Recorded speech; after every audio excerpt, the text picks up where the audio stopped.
Hello, everybody, and welcome back to I Can Be Your Angle or Your Devil. We're supposed to destroy a heatsink array in this one, which basically, means that there's some large device. I don't remember what it is because I didn't really read that very closely, which has a way of sinking its heat, and if you destroy that heatsink, it's gonna just blow up. And I choose the Nova. We're on a desert planet, so I choose the one with 4 lasers as opposed to 6. And that's kind of a cop-out on my part, because the mobility and firepower in this weight class is just best on the Nova. So you picked the less lasers so it doesn't overheat it as quickly?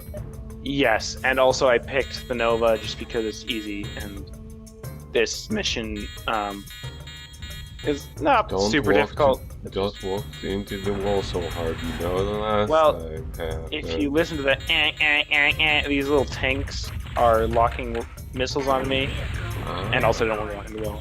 And so I was waiting for them to fire them, because they'll fire them if you kind of like juke them. They'll fire them into the wall, and then you can walk past it. It also sort of looked like one of them destroyed themselves because they were they can do that. They can do that, but he also got stuck on the thing. Now this is a bridge, and they're supposed to not be doing that. That's not what they're supposed to be doing. I don't know what they are supposed to be doing because they do that in every version of the game I've played. But you just shoot out the support. It's called clipping. No, I mean they're not supposed to be just walking up there. They're supposed to be actually doing something. But you just shoot out the support. They fall. They take fall damage, and those mechs, kit foxes, don't have jump jets. They blow up. You are victorious. I can imagine that what happened was they had some sort of a function for them set up, but because something happened in their near vicinity, they forget about it and they just want to gun you down. Yeah, and that I causes think that. Because attacking you is their highest priority. Yeah, and they can't like properly walk off of that in any way. But I think that the intention was probably for them to sit up there and shoot at you. But they didn't have that level of sophistication in their AI programming to where they could tell something to sit still and shoot at you when it could move. They just set it on the default. So anyway. Also, I can't imagine that the difference in heights to that degree is very easy for the AI to comprehend, since most of this game is on pretty much on the really. Remember we had that one guy who was up on the cliff and he jumped off of it to fire at us. I think that's what they were trying to do, but they were getting stuck on something, and they also don't have jump jets, so they would just die if they did. So there's 2 mechs over there, but this is my objective: is the heatsink array, and I don't feel like spending a lot of time on this. So I'm just going to blow this up and run away, and just juke them and not worry about things. Also, you might have heard that just there. It said critical meltdown imminent. That means that anyone who's behind me is going to get blowed up anyway, so I don't care. What were you saying? No, I was just saying that rock was was the heatsink. You can target it, and it's a bit more clear what it is. But yes, they unfortunately chose a color palette that's exactly the same as the surrounding canyons. This could be tactical, you could say. Oh, well, they chose that, so it'd be camouflaged from satellite imaging. Or you could say they had a limited palette, and the game designers got lazy. So right now I'm ducking and weaving so that things like that fly over my head and those lasers fly over my head and I don't just get hit by everything.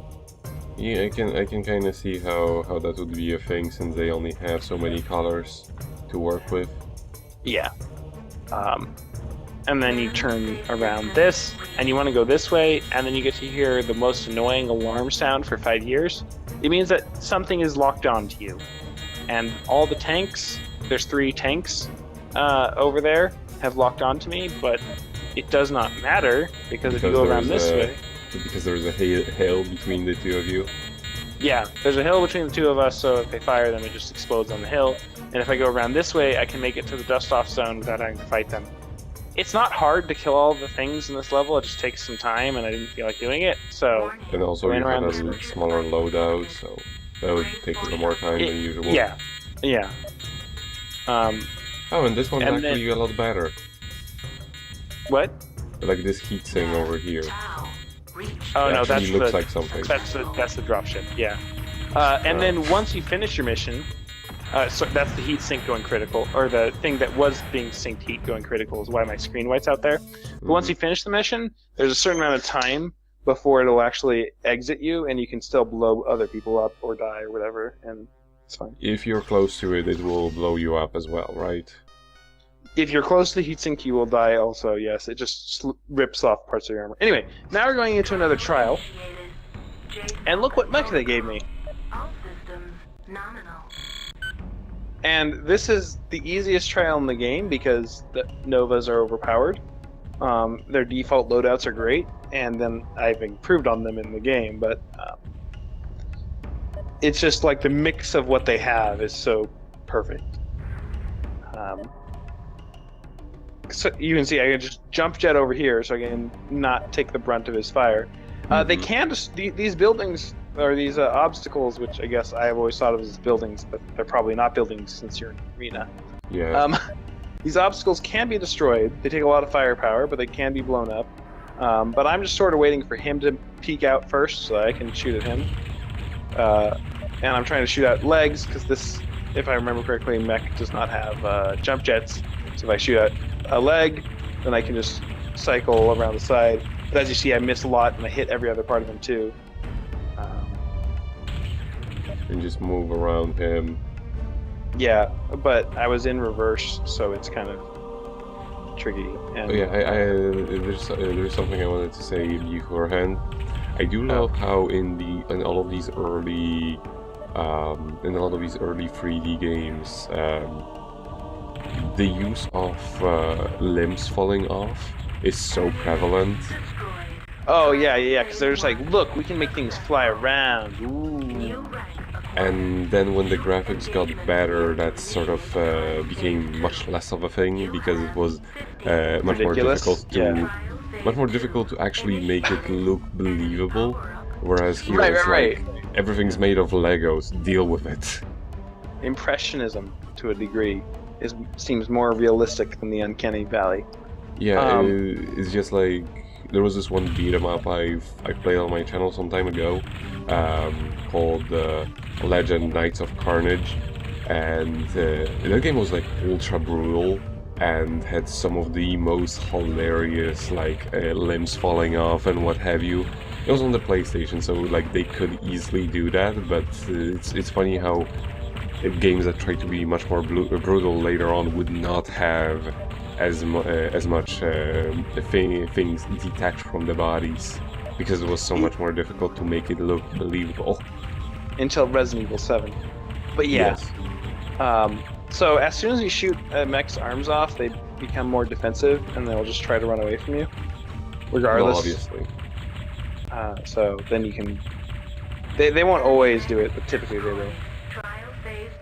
So yeah, as you can see, I barely got scratched, and I didn't really even need to do anything special. I just shot people a lot because Nova's overpowered. That's the moral of the story here.